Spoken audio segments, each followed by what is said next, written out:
dele, agora daqui a pouco chega a minha. Pergunta o que eu ouvi hoje, malhando. O que você ouviu hoje? Rock. Pergunta o que eu gosto de ouvir. O que você gosta de ouvir? Rock. Alô, Eduardo Paes, traz o YouTube, que eu gosto de rock. Qual era o nome do assistente do nosso querido Silvio Santos? Rock. Sabe qual é o meu filme preferido do Stallone? Qual é, Venê? Rock. É isso aí, né? Na minha vez, bom dia e companhia de noite. Não, calma aí. Fecha os braços. Na minha vez, quando eu vou torcer pro Vasco, poupa Verrete, poupa Coutinho. Pô. Ele tava querendo. E o Hugo Moura entrega. Com falha de Hugo Moura, o Vasco foi derrotado pelo Palmeiras. Mas você... O risco de lesão por conta de viagens, o Vasco tem 3 viagens seguidas, foi contra a última partida contra o Operário, essa no Mané Garrincha, e também vai jogar fora de casa pela Copa Sul-Americana. Uma viagem que foi inventada pelo Vasco, no sentido de ter vendido esse mando de campo por conta de 2 milhões e meio de reais. Achei muito pouco para a perda esportiva que o Vasco tem na temporada. É mais importante você ganhar pontos, até porque o rebaixamento custa muito mais caro do que você vender mando de campo ou não, mesmo entendendo a situação financeira. Acho que tirar jogos de São Januário é sempre um erro para o Vasco, além de tudo, contra o Palmeiras. Porque assim, entra a escalação, aí ele coloca o Lloyd, coloca o Nuno na posição do Coutinho e coloca o Ryan na vaga do Verrete. Gostou? O Vasco se torna um time, Fernanda, mais móvel, mais intenso fisicamente, com condições de competir, no sentido de os 10 jogadores de linha, eles conseguem correr atrás da bola. Tornaram o Palmeiras um time um pouco mais fácil de ser marcado. Eu acho que o Palmeiras é muito melhor treinado que o Vasco, tem jogadores muito melhores do que o Vasco, mas o Vasco conseguiu pressionar a saída de bola, pressionar o portador da bola, não deu tanto espaço para o Palmeiras. O jogo de controle que eu achei que o Palmeiras teria, não teve. O Vasco teve suas oportunidades, tanto é que no primeiro tempo tiveram 2 chances claríssimas na partida. Uma cabeçada do Bruno Fux, que eu acho que se acontece ali, o jogo ia desmoronar, mas que ele cabeceia para fora, e o lance do João Vitor, que ele dá um tapa por cima do Everton, numa saída errada do goleiro do Palmeiras, e o Giai tira de bicicleta. O jogo vai 0-0 para o intervalo, e o vascaíno, que estava com medo de tomar um vexame, de ver um vexame, fala assim, opa, dá para a gente conseguir pelo menos pontuar lá em Brasília. Ok, volta para o segundo tempo. O medo de todo vascaíno também é o seguinte, esse time volta muito mal para o segundo tempo e fisicamente cai muito de rendimento. Por incrível que pareça, o Vasco não caiu de rendimento. O Vasco, surpreendentemente, continuou tendo um jogo de competição equilibrado. Claro que o Palmeiras ia criar mais oportunidades, a gente está falando do líder do campeonato, um dos melhores times da América do Sul, mas o Vasco também teve suas chances, também conseguiu não ser tão controlado dentro da partida. Até que, mais uma vez, assim como foi em 5 dos últimos 7 jogos do Vasco no Campeonato Brasileiro, um erro individual coloca tudo a perder. O Hugo Moura tenta sair com a bola ali, uma saída de bola que o Vasco estava fazendo desde o primeiro tempo, mas, para ser muito honesto, tem muita gente falando assim, porque isso é questão de treino. Isso pode ser questão de treino. Só que não dá para tirar, Fernanda, a responsabilidade da capacidade cognitiva do jogador. O jogador, ele está ali dentro de campo e ele tem que tomar decisões, porque o futebol é feito de risco. Ele é feito de risco lá na frente, ele é feito de risco lá atrás. A partir do momento que o Hugo Moura pega a bola, olha para o lado e não tem ninguém ao lado dele, o que ele tem que fazer? Isola a bola. Isola a bola, dá um bico para a lateral, dá um bico para frente, só isola a bola. Em vez dele conseguir, ou melhor, tentar driblar dentro da área. A partir do momento que ele tenta sair com a bola dentro da área, depois ele vê que fez besteira e tenta dar o passe, o Palmeiras, que é um time taticamente, talvez seja o melhor do Brasil, amassa o Vasco ali na linha alta, consegue roubar a bola, gol do Vitor Roque. O que isso quer dizer? Que o Vasco, além de ser uma equipe frágil mentalmente, que toma o gol e desmorona, além de ser uma equipe que estava sem seus principais jogadores, além de ser uma equipe que teve a diretoria, que vendeu o seu mando de campo, ainda é uma equipe que erra constantemente, individualmente, em seus jogos. Eu posso lembrar de cabeça aqui vários jogos que o Vasco teve erros individuais grotescos, não são erros normais. Erro normal, até porque não acontece gol sem erro. O erro, ele acontece. O erro grotesco é que irrita o torcedor.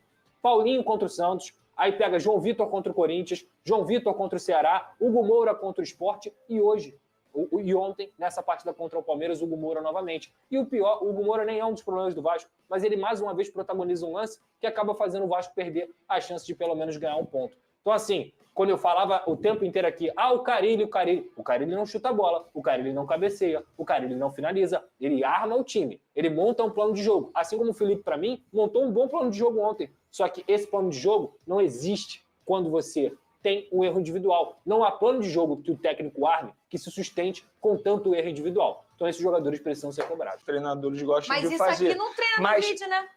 olha só, quem sou eu? Eu não estou aqui dizendo que eu entendo mais de futebol que o Felipe, que no caso foi o treinador do Vasco diante do Palmeiras.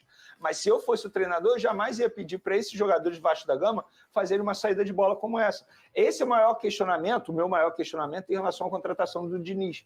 Porque, vamos lá, fazer uma analogia, igual uma empresa. Você tem uma vaga disponível. É você analisar se esse candidato ele tem requisitos para assumir essa vaga nesse momento, por mais que você goste do candidato. Eu também gosto muito do trabalho do Fernando Diniz. O Pedrinho também gosta, o Felipe também gosta. Mas será que o Diniz ele se encaixa ao estilo de jogo do Vasco da Gama atualmente? As peças As peças, tem, né? Exatamente. Assim, eu não gosto... para mim, é até injustiça você pegar um lance e cravar que, tá vendo? Esse lance aqui mostra que o Vasco não tem condições. Não, mas não é só esse lance. A saída de bola contra o Sport já havia sido ruim, eu comentei aqui. Vários momentos, vários outros jogos, a saída de bola do Vasco da Gama já tinha mostrado que não é um ponto forte, pelo contrário, é um ponto negativo da equipe. Eu, se eu fosse Felipe, eu jamais ia permitir que o jogador do Vasco faça isso. Ainda mais o Hugo Moura, que eu conheço assim, de longa data, desde os tempos do Flamengo. Esse não é o forte dele, saída de bola. O Jair consegue fazer isso muito bem na equipe do Vasco.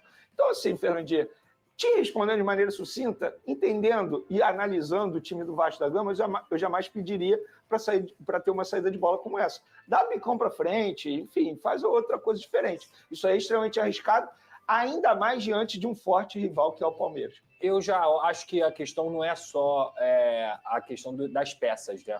Porque, assim, o Hugo Moura é volante. Ele é o primeiro volante, correto? Perfeito. Se ele não souber dar um passe para o lado, ele não pode jogar no Vasco. Porque aquilo ali é um passe para o lado. A questão é, o Luiz Gustavo estava marcado.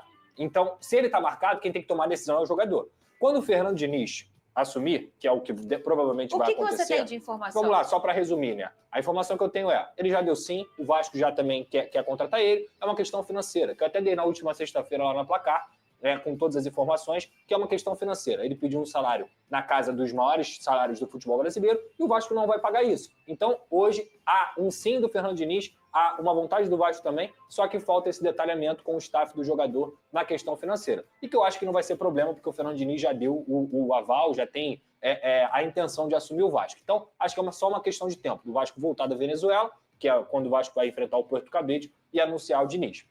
Voltando ao que eu estava falando, a saída de bola, a questão não é só o individual e o coletivo, é o tempo de treinamento. Ele vai ter tempo de treinamento, porque ele vai ter um mês para a parada do Super Mundial. Sim, então ele vai conseguir ter tempo. Gatilho de treinamento. Obviamente, os erros vão acontecer, como aconteceram no Fluminense, na Seleção Brasileira, no São Paulo, mas o que o Fernando Diniz acredita, e aí eu estou falando mais pelo lado do treinador, a gente sai com a bola de forma mais qualificada, e isso gera muito mais gols do que a gente toma errando. Então, essa que é a questão que ele defende. Eu acho que o Vasco tem condições, com o time que ele tem, de treinar e fazer a saída de bola. Só que, repito, a gente não pode tirar a responsabilidade do atleta. Ali é uma questão de tomada de decisão e o futebol é um jogo de risco. Se o atleta ficar tomando decisão errada, como o Vasco tem tomado o tempo inteiro, simples, ele não pode jogar. Essa que é a verdade. E a informação já foi confirmada e o Vasco da Gama tem o sim do técnico Fernando Diniz. O Diniz pediu até, inclusive, reforços. E a ideia é que o Vasco busque mais ou menos ali 4 reforços, dando ênfase principalmente para o meio e ataque. A informação do Bruno Murito, do GS, Vasco e Fernando Diniz já falam sobre reforços, mas parte financeira ainda breca o acerto. O técnico já sinalizou positivamente sobre a vontade de retornar para a equipe do Vasco da Gama. Mas a diferença financeira, que é considerável, não sabemos ainda em valores, se é 200, 400, 500 mil, não sabemos. Mas tem uma quantia considerável ali de diferença do que pede o técnico Fernando Diniz para o que o Vasco está disposto. A matéria do Zarco e do Murito, diz o seguinte, o Vasco deve esticar a corda até um pouco acima do que estava disposto inicialmente a pagar por um novo técnico no patamar dos principais salários do elenco, como Coutinho e Payet. Sobre o elenco, o técnico demonstrou interesse em contar com 3 a 4 reforços, com foco, como falei com vocês, para o meio e ataque. Agora, é só meio e ataque que o Vasco precisa? Precisa de zagueiro também. Porque o Vasco já não conta com o Capasso. Tem o Lucas Freitas, que vem jogando bem, mas se machucou. Aí, Lucas Oliveira, não tem como contar com ele. Como é que vai ficar a situação do Vasco da Gama? Eu acho que o ideal seria realmente buscar um zagueiro, pelo menos, né, com status de titular, de 1 a 2.